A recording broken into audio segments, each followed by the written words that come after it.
الحمد لله والصلاة والسلام على رسول الله وعلى آله وصحبه ومن والاه. Amma ba'd, mes très chers frères, dans cette 22e journée du mois de Rajab 1445, c'est-à-dire le 3 février 2024, nous nous retrouvons pour notre lecture et étude du livre de Cheikh Mansour al-Bouhouthi rahimahullah ta'ala, intitulé Umdatul Talib de Nail al-Ma'arib, consacré au droit islamique selon l'école juridique de l'imam Ahmad ibn Hanbal al-Shaybani rahimahullah ta'ala. Nous sommes toujours dans Kitab al-Fara'id. À la fin de Kitab al-Fara'id, il nous reste encore 4 chapitres à voir avant de le conclure. 4 ou 5, je ne sais plus. 5. Non, 4. Et on va donc, Inch'Allah ta'ala, les finir ce week-end. Donc on en fait 2 aujourd'hui et 2 demain, bi'idhnillahi ta'ala. Ce sont des masaïl assez courtes qui ne demandent pas énormément de règles. C'est pour ça qu'Inch'Allah, on va les clôturer aujourd'hui et demain, en demandant à Allah de nous accorder sa bénédiction et sa miséricorde. Samillah. Alhamdulillahi Rabbil Alamin wa salatu wa salamu ala nabiyyina wa ala alihi wa sahbihi ajma'in. قال المؤلف رحمه الله من خفي خبره بسفر غالبه السلامة كأسر وتجارة انتظر به تمام 90 سنة انتظر به تمام 90 سنة منذ ولد وإن كان غالبه الهلاك كمن بين أهله أو بمفازة المهلكة فأربع سنين منذ فقد ثم يقسم ماله فيهما. حسبك بارك الله فيك. Donc ici on est dans une mas'ala qui arrive rarement, mais qui arrive. C'est ce qu'on appelle al-mafqoud. Al-mafqoud, c'est le perdu, celui qui alladhi khafiya khabaruhu. Alladhi khafiya khabaruhu. On n'a plus aucune information le concernant, on ne sait pas où il est parti, il a disparu. Wal mafqoud naw'an. On a 2 formes de mafqoud. Un mafqoud ظاهره السلامة et un mafqoud ظاهره الهلاك. يعني quelqu'un qui a disparu ولكن dans des circonstances qui nous permettent d'affirmer qu'il est en bonne santé. Et un mafqoud, quelqu'un qui a disparu dans des circonstances qui nous permettent d'affirmer de façon générale qu'il a péri. Donc là, on va regarder dans quelles circonstances il a disparu. Et en fonction de l'un ou de l'autre, la règle à adopter sera différente. Quelqu'un qui disparaît, est-ce qu'on peut juger qu'il est mort? Si oui, est-ce qu'on peut partager son héritage? Donc c'est ça le but. Dans ce bab-là, c'est de savoir comment se comporter avec ce genre de personnes-là. Donc quelqu'un dont on n'a plus aucune nouvelle et dont on ignore s'il est encore vivant ou mort. Il a dit rahimahullah man khafiya khabaruhu bi safarin ghalibuhu salam. Donc c'est lui qui va partir en voyage dans des circonstances où en général il ne risque pas de mourir. Il ne risque pas de mourir. Cependant, il ne revient pas. Non seulement il ne revient pas, mais en plus de ça, on n'a aucune nouvelle de lui. On ne sait pas où il est. Il a dit qu'asrin wa tijara. Comment l'asr peut être considéré comme étant al-ghalib fihi as-salama? C'est quoi l'asr, Badr? L'asr, c'est la captivité, être capturé. وَقُلْ لِمَنْ فِي أَيْدِيكُمْ مِنَ الْأَسْرَى وَيُطْعِمُونَ الطَّعَامَ عَلَى مُحُبِّهِ مِسْكِينًا وَيَتِيمًا وَأَسِيرًا. L'asir, c'est le captif, le capturé, le prisonnier. Et donc, comment est-ce qu'on peut estimer qu'être capturé chez quelqu'un, c'est une cause de sécurité? Lorsque la personne qui l'a capturé est connue pour ne pas tuer ses captifs, ou est connue pour ne pas les torturer, ou ne pas leur faire risquer de mourir. Donc il est détenu dans des circonstances qui le préserveront et ne le feront pas mourir. Watijara, donc voyager pour commercer. Et là on voit que les gens avant ils voyageaient pas pour le plaisir. S'ils devaient voyager, c'était pour une raison valable. Après, les sociétés, elles ont évolué, elles ont fait du voyage un loisir et un plaisir, et les gens, donc, ils peuvent partir sans avoir besoin de partir juste pour se divertir. Et aussi, aujourd'hui, les moyens de communication, les moyens d'information sont beaucoup plus développés qu'auparavant. Ce qui fait que ce genre de cas-là devient de plus en plus rare. Voilà, ça existe toujours. Ça peut exister que quelqu'un il parte en vacances dans un pays quelconque, il fasse quelque chose d'illégal dans le pays en question, il se retrouve en prison, et on lui enlève tout moyen de communication, et les autorités sur place ne vont pas se fatiguer à contacter la famille dans un pays étranger pour leur dire que voilà. Donc ça peut arriver malgré tout. Donc quand on a dit que dans ce cas-là, si jamais on a une forte présomption que le disparu soit en sécurité, qu'est-ce qu'on fait? On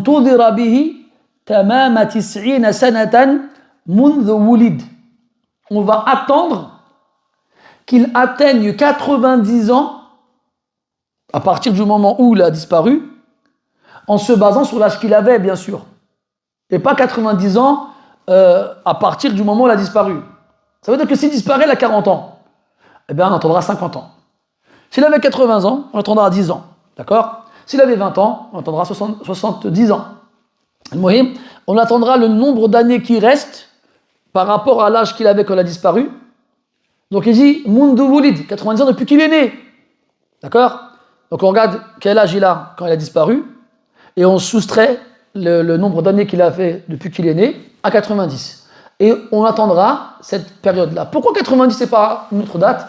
Parce qu'en général, les gens ne dépassaient pas 90 ans. Après, bien sûr, il y a des exceptions.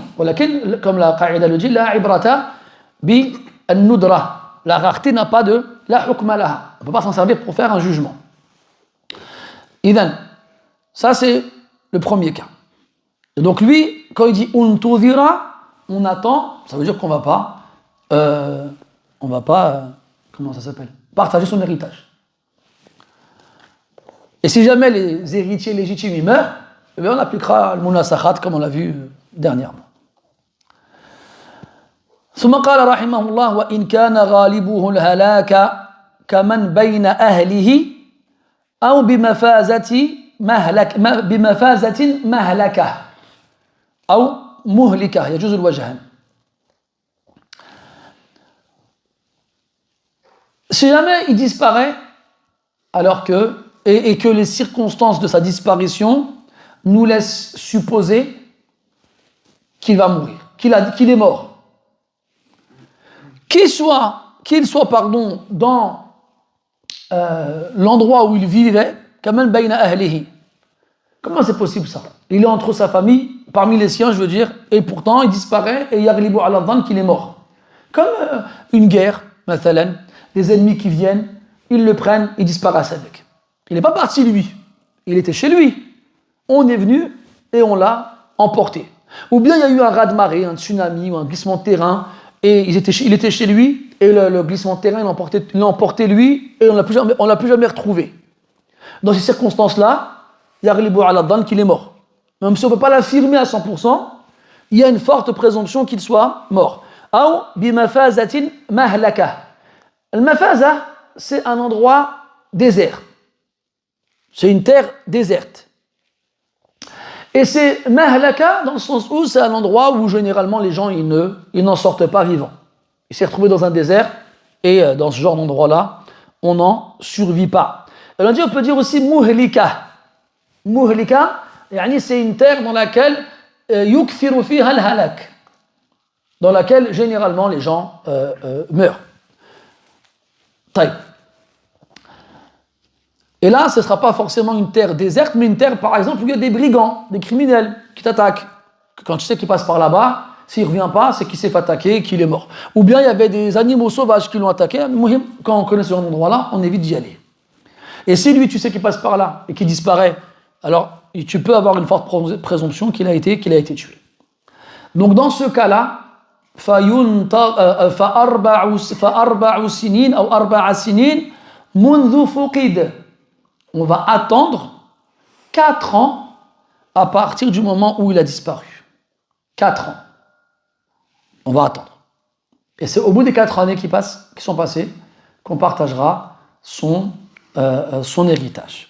ثم يقسم ماله فيهما ايش؟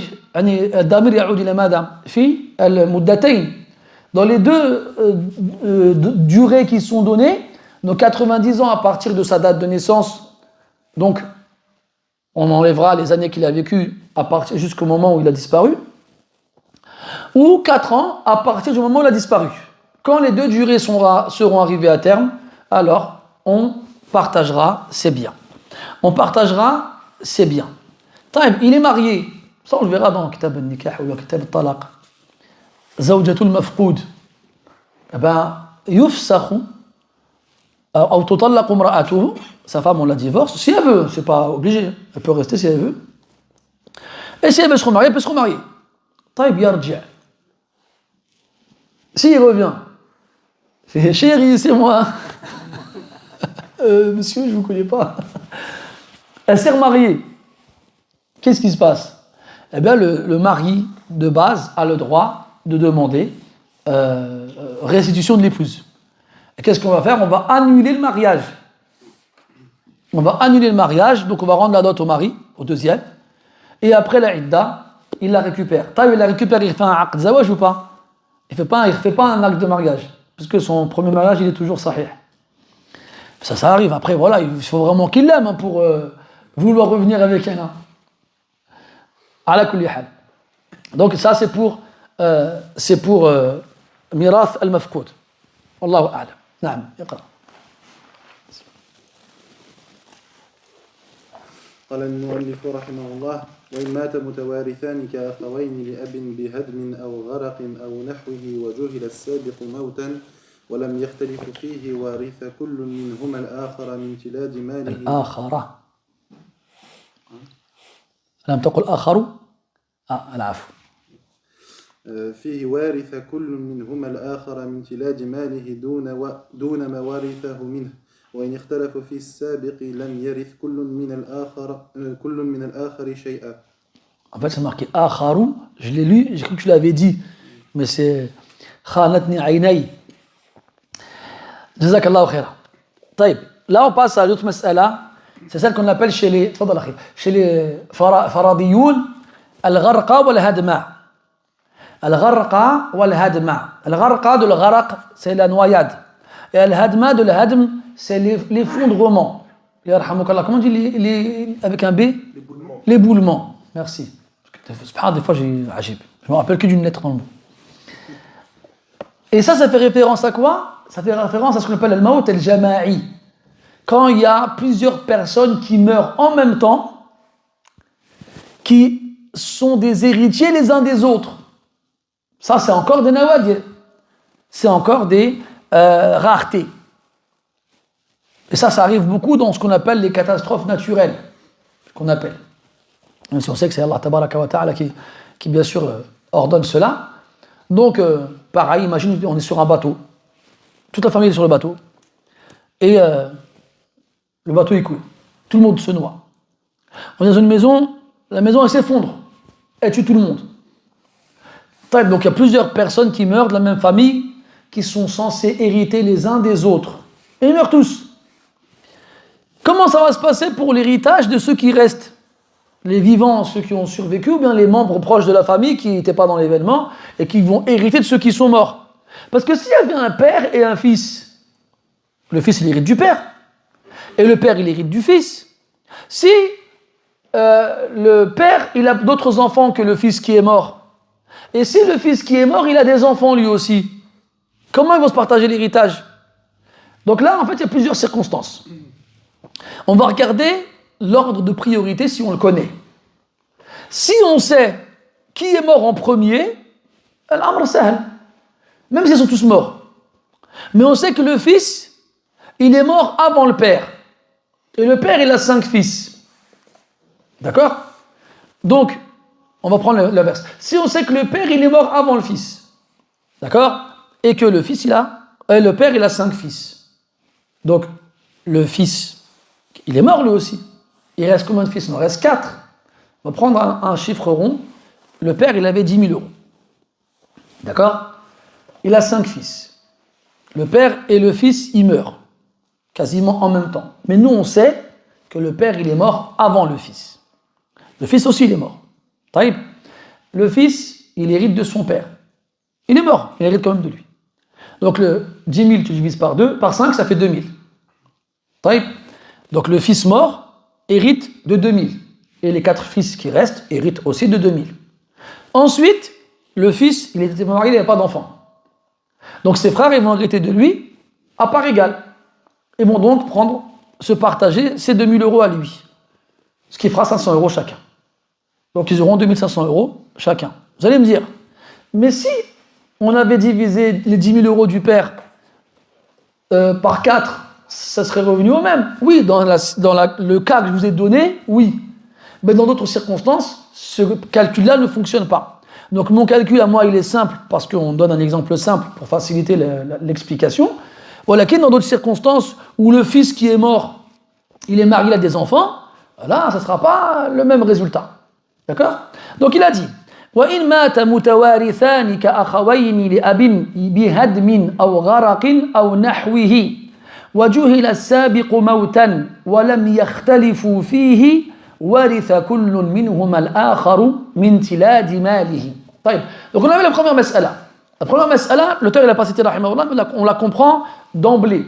C'est quand deux héritiers meurent dans la même circonstance, mais on sait lequel des deux est mort en premier.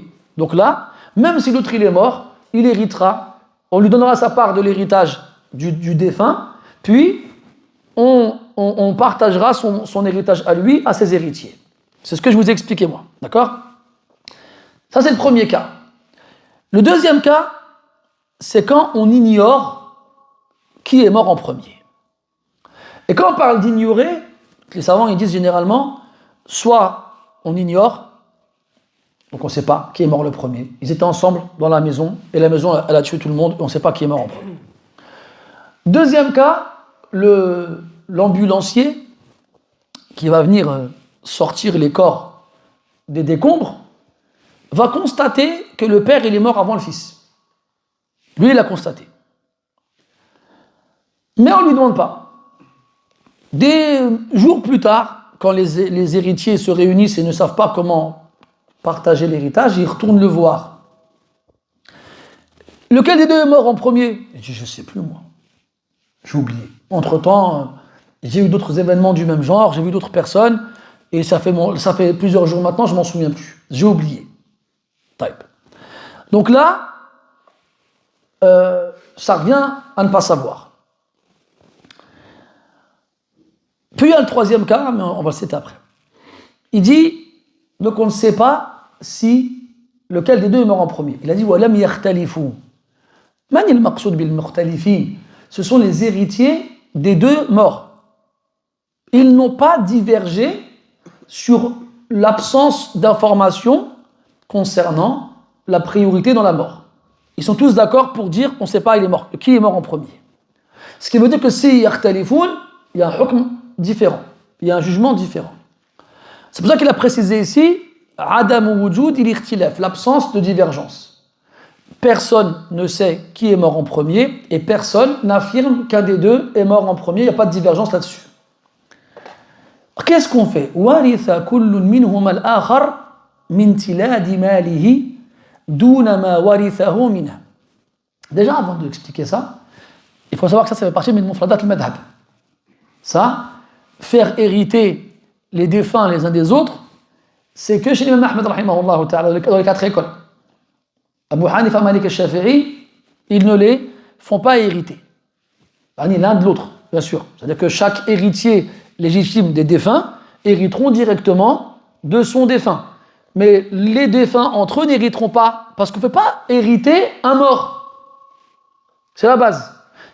Parmi les conditions dans l'héritage, أن يتحقق عن حياة المورث, qu'on soit sûr que l'héritier soit vivant. Là, il est mort. Donc chez le Jumhur, cette mas'ala, elle est marjouha. Ce qawl, il est marjouh, celui du madhab. Et chez l'imam Ahmed, il y a riwayatan. Il y a une riwaya comme celle du Jumhur, et une autre, c'est celle mashhour, c'est celle du kitab, c'est le mashhour. Alors vous allez me dire, mais pourquoi Imam Ahmed rahmatullah alayhi, il a choisi cet avis-là? Parce que c'est ce qui est rapporté de Omar et de Ali radiyallahu anhuma. Et comme c'était des khulafa, et qu'ils ont fait le qada, Omar était qadi à l'époque de Abu Bakr radiyallahu anhu, et Ali était à l'époque du prophète sallallahu alayhi wa sallam, d'Abu Bakr, d'Omar et d'Uthman. Alors, nahayka bihima, c'est un avis qui est très très fort, même si c'est pas le qawl du jumhur. Taïb. Donc, qu'est-ce qu'il a dit quoi l'auteur? Il dit waritha kullun minhuma al-akhar. Chacun des deux hérite l'autre. Parce qu'on ne sait pas qui est mort en premier. Mais il a dit quoi? Min tiladi malihi. C'est quoi tilad? C'est le qadim. Ça veut dire quoi? Dans les biens d'une personne, il y a tilad et il y a tarif. Le tilad, c'est ce qu'il avait avant d'hériter de l'autre. Et le tarif, c'est ce qu'il a eu en héritant de l'autre. D'accord? Donc, le père et le fils, ils meurent. Le père et le fils, ils meurent. Chacun d'entre eux, ils ont des biens avant de mourir. Et chacun d'entre eux va hériter de l'autre sans compter ce qu'il a hérité de l'autre. C'est ça la qadiyya. Donc le père, il va hériter du fils, mais sans qu'on le compte ce que le fils va hériter du père. Pourquoi ils ont fait ça? Ils ont pris des biens qu'ils possédaient avant d'hériter de l'autre, pour éviter que ce soit un cercle définitif. Enfin, définitif, je veux dire constant. Parce que si on fait ça, ils n'arrêteront pas d'hériter les uns des autres tout le temps. Donc, non. On va prendre, ils vont hériter chacun de l'autre, des biens qu'ils avaient avant de toucher la part de l'héritage. Et après, parce qu'ils sont morts, après on va partager cet argent-là entre les héritiers qui restent, les héritiers vivants. Ça, c'est dans le cas où il n'y a pas de divergence. Tous les héritiers sont d'accord pour dire, ouais, c'est vrai, on ne sait pas qui est mort en premier, on accepte. Il ikhtalafu. S'ils ne sont pas d'accord, ils disent, non, c'est ton père qui est mort le premier, non, c'est le tien qui est mort en premier. Parce que les gens ils connaissent le partage de l'héritage. Et dans certains cas, ça dépend le schéma, eh bien, tu gagneras plus si c'est le deuxième qui est mort en premier. Ou bien, tu gagneras plus si c'est le premier qui est mort en premier. Donc si c'est le père qui meurt en premier et qu'il a laissé des enfants et qu'il hérite de son fils, enfin je veux dire qu'il meurt en deuxième, qu'il hérite de son fils, ses enfants ils toucheront plus. Et ainsi de suite. Donc yaqa'u l'ikhtilaf. Et donc là, l'auteur dit wa in ikhtalafu fi as-sabiq. S'ils ne sont pas d'accord sur qui est le premier à être mort. Lam yarith kullun min al-akhari shay'a. L'un n'hérite pas de l'autre. Qui l'un? Quand il parle de l'un et de l'autre, il parle de qui, Badr? Exactement, les deux morts. Bien sûr, il ne parle pas des héritiers légitimes, on ne va pas les priver de leur héritage. Là, on parle de ceux qui sont morts. L'un n'héritera pas de l'autre. Ils ne hériteront pas les uns des autres. Et à ce moment-là, leurs biens respectifs seront partagés entre leurs héritiers respectifs. Taïb, il a dit, ça c'est s'il y a divergence. Voilà qui. Est-ce que c'est mutlaq? Est-ce que c'est absolu? Non. Soit il y a une bayina, s'il y a une preuve, alors c'est celui qui a une preuve à qui on donnera raison, même s'il diverge. Ou bien, il y a al-halif, il jure, si on a qui jure, il fait nous, wallah, il est mort en premier. Ah, nous on jure pas, on ne sait pas. Khalas, celui qui est juré, il a une hujja sur l'autre. C'est quoi le troisième qui reste? Hassan, elle était des témoins. Si quelqu'un il ramène un témoin et que son témoignage il est accepté, dans ces cas-là, on leur donnera raison. Mais si yakhtalifun, wala bayyina, wala yamin, wala shahada, la yarithu kullun min al-akhari shay'a. S'il n'y a pas de preuve de témoignage ou de serment, alors les défunts n'hériteront pas les uns des autres. Les défunts, d'accord? Ça c'est chez l'imam Ahmed rahimahullah ta'ala. Mais là, la fin, c'est muwafiq lima alayhi al-jumhur. Parce que aslan, eux, dès qu'ils ne savent pas qui est mort en premier, il ne faut pas hériter les uns des autres. C'est l'imam Ahmed qui le fait. Rahmatullah alayhi, il met ça s'il n'y a pas de khilaf entre les waratha. C'est ça le qaïd. S'il y a un khilaf, ils n'héritent pas. Et chez le jumhur, qu'ils soient d'accord ou non, si on ne sait pas qui est mort en premier, on ne fait pas hériter les défunts les uns des autres.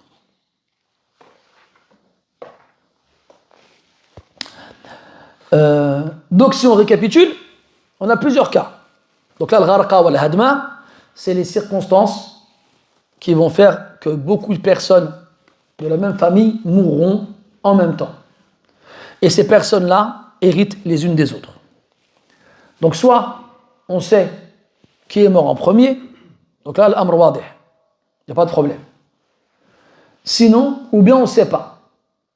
Soit on ne sait pas, et tout le monde est d'accord sur ça, donc on fera hériter l'un de l'autre, puis de leurs biens avant qu'ils n'aient reçu l'héritage de l'autre, puis après on partagera leurs héritiers. Sinon, si on ne sait pas, et que les gens divergent sur le premier qui est mort, alors on ne fait pas hériter les morts entre eux, et on partagera leur héritage respectif à leurs héritiers respectifs. Wallahu a'lam. On a que fait Badal Qadar, parce que j'ai un rendez-vous là, donc je ne peux pas m'éterniser malheureusement. Avez-vous des questions? Oui, Ayoub. Qui meurt en premier, on fait comment déjà?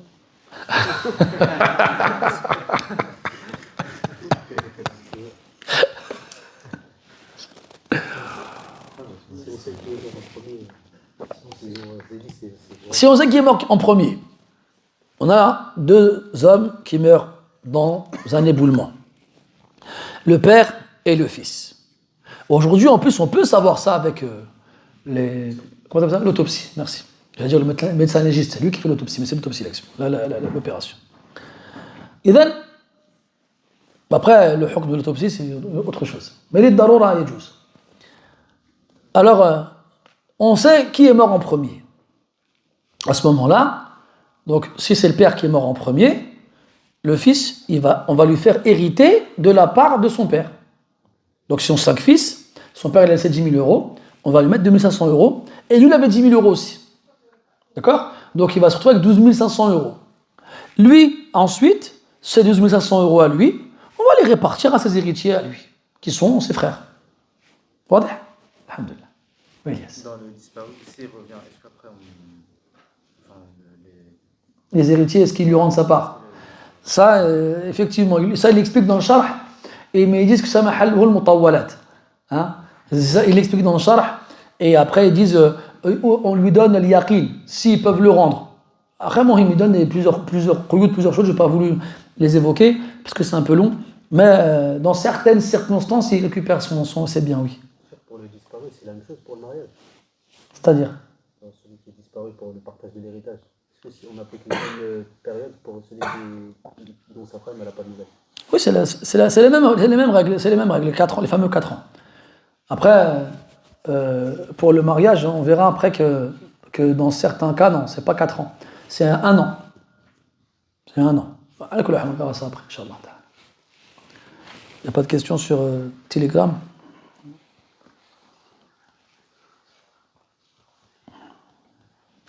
Faut-il prier sur attention de chaque fois que l'imam évoque lors du sermon du vendredi?